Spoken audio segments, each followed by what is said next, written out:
பன்னீர்செல்வம் பேசுறத பார்த்தா காலேஜில் படிக்கிற பையன். ஆனால் வந்து பிக்கப் பண்ணுறது கொஞ்சம் கஷ்டம். 4 வருஷம் 5 வருஷம் படிப்பா. 4 வருஷம்னு வச்சுக்க, மேக்ஸிமம் 5 வருஷம், மினிமம் 4 வருஷத்தில் இருக்கிறதுல நிறைய பிக்கப் பண்ணுறது கஷ்டப்பட்டுருக்கு. ஆனால் பிக்கப் பண்ணதெல்லாம் காலேஜ் விட்டு வெளியே வரதுக்குள்ள கழட்டி விட்டுக்கிறாப்புல. அதான் ஒரு ப்ளஸ்.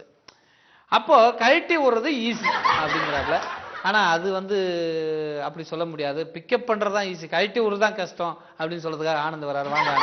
இங்கு வருகை தந்திருக்கும் அனைவரையும் வருக வருக என மீண்டும் ஒரு முறை வரவேற்கிறேன். இப்படித்தான்பா வரவேற்பு வணக்கம் நன்றிலாம் சொல்லாதன்னு சொன்னேன், அதையே சொல்லுங்க. சரி சொல்லு.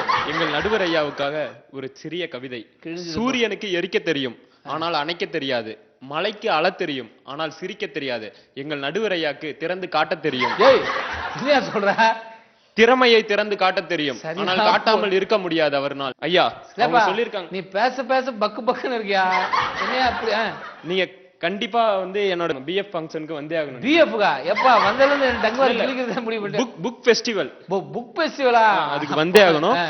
என் வீட்டுல நான் இருந்தேனே, எதிர் வீட்டுல அவ இருந்தாலே, லவ் டார்ச்சர் பண்ண எனக்கு தெரியல, அவ டாடி மூஞ்சி சரியல, அவ மம்மி பேச்சு பிடிக்கல, ஆனாலும் அவளை மறக்க முடியல, நான் லவ்வால பல பல்பு வாங்கின பையன், அதனால போதும் வந்து இப்ப லவ் பண்ணா மறக்க முடியல. ஆமா, கைட்டி கொடுத்தா இப்ப கஷ்டம்ன்றீங்க. வரேன் இப்ப சொல்ல அந்த பிஎஃப் ஃபங்க்ஷனுக்கு உங்களை வர சொல்லியிருந்தேன் இல்லையா? ஆமா. 5 நாட்களில் ஃபிகரை மடிப்பது எப்படி புக் எழுதியிருக்கேன் இதுக்காகவே. அந்த புக்ல பாத்தீங்கன்னா முதல் நாள் ஹீரோவாட்ட நம்ம போறோம். சரி. பஸ் ஸ்டாப்ல பொண்ணு நின்னுட்டு இருக்கு. சரி. நம்மளோட கர்ச்சிப்பை போட்டு இந்தாண்ட வந்து நிக்கிறோம். சரி. அவங்கள்ட்ட போய் நம்ம கேக்குறோம், இந்த கர்ச்சிப்பை எடுத்து இது உங்க கர்ச்சிப்பா? அப்போ ஒரு ஐ கான்டாக்ட் கிடைக்குது இல்ல? இப்ப உங்களுக்கு எனக்கும் கிடைச்சிருக்கு, நல்லா பிடிச்சிருக்கு எனக்கு ரொம்ப. அந்த ஐ கான்டாக்ட் கிடைக்குது. 2வது நாள் போறோம், அங்க இருக்கிற அந்த ஸ்கூல் குழந்தைங்களுக்கு எல்லாம் சாக்லேட் அவ எதிர்க்க நீ பிக்கப் பண்ண போற ஃபிகர் எதிர்க்க. சரி. 3வது நாள் அவங்க வீட்டு பக்கம் போறோம், அங்க இல்லாதவங்களுக்கு உணவு வாங்கி தரோம். அங்க இல்லன்ற அப்புறம் யாருக்கு உணவு வாங்கி தரோம்? இல்லாதவங்கன்னா அந்த உணவு இல்லாதவங்களுக்கு உணவு இல்லாதவங்களுக்கு உணவு வாங்கி தரோம். 4வது நாள் அவங்க அப்பாவை ஆள் வச்சு அடிக்கிறோம். என்னடா அப்படி பண்ணிட்ட? ஆள் வச்சு அடிக்கிறோம்னா அடிக்கிற மாதிரி நடிக்கிறோம். ஓ, நீ செட் பண்ணிட்டு நீ காப்பாத்த போற ஹீரோயிசம்.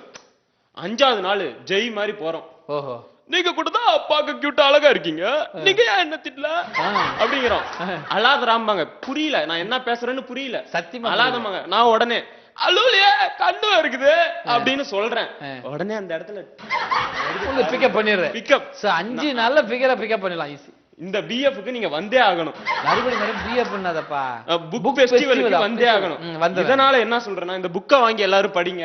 இந்த வெளியிடுறவரே நம்ம நடுவர் ஐயா தான், நம்பி படிக்கலாம். 5 நாள்ல ஃபிகரை அடிக்கலாம். ஈஸின்னு தான் சொல்லிட்டு நான் விடைபெறுகிறேன். நன்றி. புக் ஃபெஸ்டிவலா?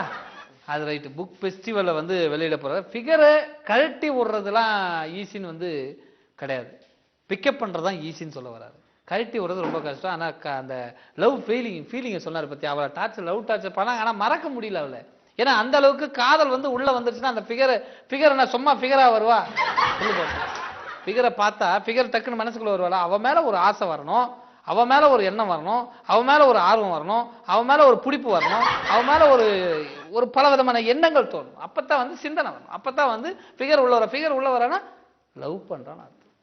ஸோ ஃபிகரை வந்து கழட்டி விடுறதுதான் கஷ்டம், பிக்கப் பண்றது ஈஸி அப்படின்றாரு. அதனால கச்சிப்பா போட்டு எக்ஸ்கியூஸ் மீ மேடம், இது உங்க கச்சிப்பா அப்படி நல்லா படிஞ்சிருங்கிறாப்ல.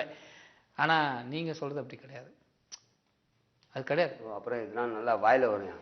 5 நாள் ஆகும்னு சொல்றாப்புல பிக்கப். நாங்க 5 நிமிஷத்துல கழட்டி விடுறோம்னு சொல்லி அதுதான் சொல்ல வரேன். நான் சொல்ல உனக்கு தான் சொல்ல வரேன். நீ 5 நாள் சொல்றிய, ஆனா இவருக்கு வந்து அப்படி இல்லைன்றாரு. 5 செகண்ட் போதும். இது வார்த்தை. உன் முகர கட்ட சரியில்லையா அப்படின்னு சொன்னா போதும், முடிஞ்சு போச்சு. ஏமா என்னம்மா தோட இப்படி இது மாதிரி போட்டிருக்கு, அசிங்கமா இருக்கு, காதா இல்லைன்னா ஏனா காதான்னு போட. இவன் பேசுறது அந்த டைலாக் வந்து பாத்தீங்கன்னா 5 செகண்ட்ல 6 செகண்ட் போயிடும். 5 நாள் தேவையில்லை. ஆனா நம்ம ஒண்ணு சொல்லி ஆகணும்ல மக்களுக்கு. நம்ம சொல்லித்தானே ஆகணும். இதை வச்சுதானே இந்த சமுதாயம் பெரிய நேர்கோட்டுல. ஒரே நிமிஷம் அவைய அடக்கத்தோட உட்காருங்க. போன தடவை போனோம் பெரிய கம்ப்ளைண்ட் ஆகி போச்சு. உட்காருங்க. அல்ல நான் சொல்லும்போது இங்கே இருந்தாங்க, நான் சொல்லிக்கிறேன். அதாவது ஃபிகரை நான் முன்னாடி ஒண்ணு சொன்னேன், அழகா ஒண்ணு சொன்னேன். மனுஷனுக்கு 2 விஷயத்தால தான் பிரச்சனை வருது. ஒண்ணு சுகரு, இன்னொன்னு ஃபிகர். அப்படிப்பட்ட ஃபிகரை கழட்டி விடுவது ஈஸியா, பிக்கப் பண்ணுவது ஈஸியா? இது தலைப்புல சொன்ன இல்ல அப்படி இப்ப ரெண்டு பேசி வச்சு பார்த்தப்ப எதுடா ஈஸி நல்லா யோசிச்சு பாருங்களேன். உங்களுக்கு நல்லா ஒண்ணு தெரியும் எது ஈஸி. பிக்கப் பண்ணதா கழட்டி விடுங்க. ரெண்டுமே கிடையாது. என்னப்பா பண்ற? பேசு. நான் ஆரம்பத்திலே சொன்ன அவை நாகரிகம் தேவைன்னு சொன்னேன். எதுக்காக நீங்க இப்ப தண்ணி அடிச்ச? நான் துப்புனா இல்ல நான் மூஞ்சில ஊத்திக்கிறேன். துப்பி இருக்கணும். அவை நாகரிகத்தோட உட்காந்துருக்கேன். உன்னை பேச கூப்பிட்டேன். பேச கூப்பிட்டு உனக்கு மரியாதை கொடுத்தேன். இவன் சின்னத்திரை நடிகன்னு சொன்னேன். நல்ல நடிகர்னு சொன்ன. சொன்னா இல்லையா? சொன்னேன். அப்புறம் எனக்கு தீர்ப்பு சொல்றதுக்கு உனக்கு ஏன் பிபி ஏறுது? இப்போ எது ஈஸி? அதுதான் மக்களுக்கு தெளிவான முறையிலே தீர்ப்பை சொல்ல வேண்டும் என்ற ஒரு காரணத்திற்காக என்னை பெற்றோர்கள் தம்பி டேய் இரு அவசரப்படாத. சாதாரணமா நான் கோவப்பட மாட்டேன். கோவப்பட்டனா சாதாரணமா இருக்க மாட்டேன். நான் கோவப்பட மாட்டேன். அதாவது என்ன இங்க ஏன் வந்த நான் தான் வந்து மாட்டேங்கன்னா இவன் வேற அறிவு இல்லமா.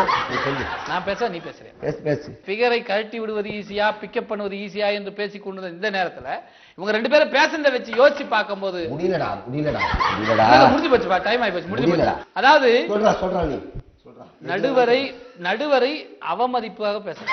எது ஈஸின்னு எனக்கு தெரிஞ்சு போச்சு. எது ஈஸின்னு தெரிஞ்சு போச்சு. ஒரு பட்டிமன்றத்துல இது மாதிரி குறுக்க பேசுறதுதான் ஈஸி. ஃபிகரை கழட்டி விடுறதும் கஷ்டம் தான், பிக்கப் பண்றதும் கஷ்டம் தான். ஆனா இது மாதிரி யார் என்ன பேசினாலும் குறுக்க பேசி டிஸ்டர்ப் பண்றது ஈஸின்னு சொல்லி இது இந்த பட்டிமன்றம் மட்டுமல்ல பல மீட்டிங்ல கூட இது மாதிரி தான் பிரச்சனை பண்றாங்க. அதுதாங்க ஈஸியா நடந்துட்டு போகுதுன்னு சொல்லி தீர்ப்பு சொல்லி நிறைவு கூறி விடைபெறுகிறேன். நன்றி, வணக்கம்.